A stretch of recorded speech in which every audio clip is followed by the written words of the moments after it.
Welcome to This Explainer. Today, we're tackling a massive, everyday frustration. You know the drill. You do everything right, you get into bed at a reasonable hour, you log a solid 8 hours of sleep, but when that alarm goes off, you still wake up completely exhausted.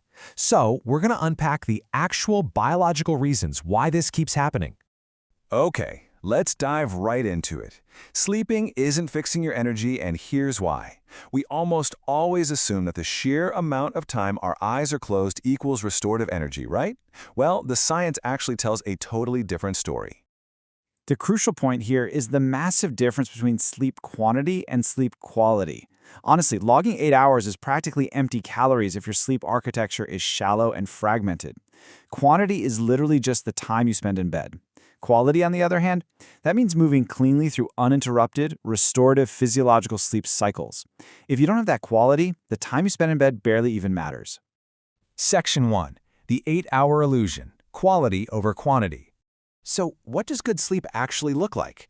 Well, every 90 to 120 minutes, your body has to progress, completely uninterrupted, through 4 distinct stages.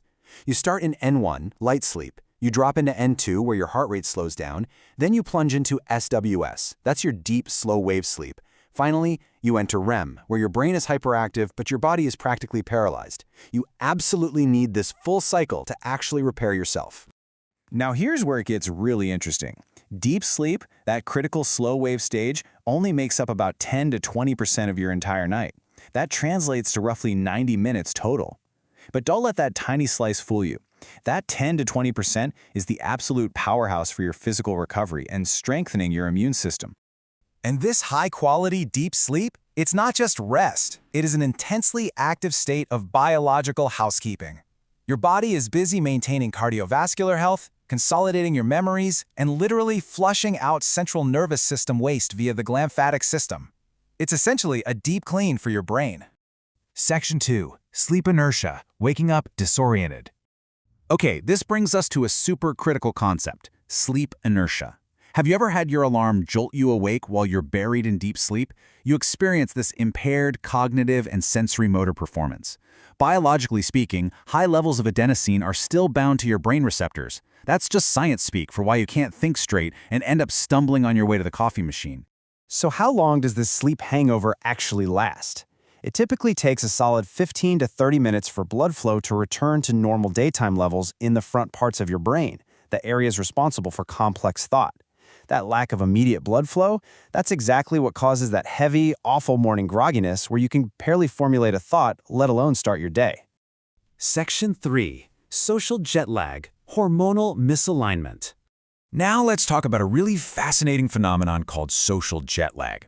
I want you to think of social jet lag as forcing your body to fly across multiple time zones every single weekend, without ever leaving your house. You wake up at 6 a.m. for work all week, but on Saturday and Sunday, you sleep in until 10 a.m.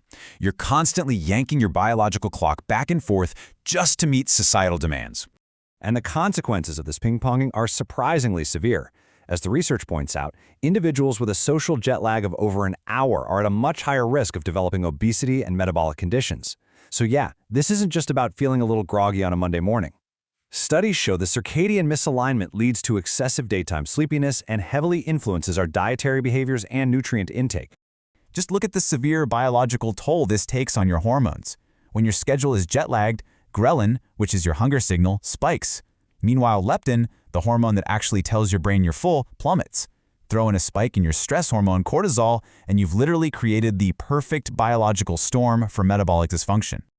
It really is a dangerous cascade. Sleep restriction triggers nervous system imbalances, increased inflammation, and crucially, decreased brain glucose utilization.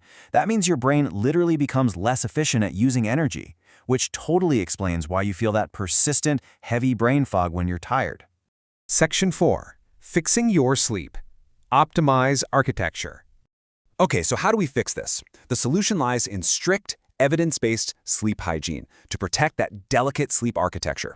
First up, you've got to stop all screen time a full hour before bed to let your melatonin levels naturally rise. Also, drop your bedroom temperature to between 65 and 68 degrees Fahrenheit. Your body has to cool down to enter deep sleep. Maintain a consistent schedule, and yes, that means even on weekends, to eliminate that social jet lag. And finally, Zero uses of the snooze button. Snoozing just fragments your sleep and drops you right back into sleep inertia. Plus, timing is absolutely everything. Aligning your heaviest sleep between 10 p.m. and 2 a.m. actually supports your natural circadian rhythm. This specific window is when you tend to spend the most time in that highly restorative deep sleep stage. Missing this window? It usually leads to lighter, more fragmented sleep, which totally robs you of your biological recovery. So, as we wrap up this explainer, I want to leave you with a vital question to reflect on. Are you just going to count your 8 hours tonight, or will you actually protect your sleep quality and optimize your biological recovery? The choice and your energy tomorrow is entirely up to you.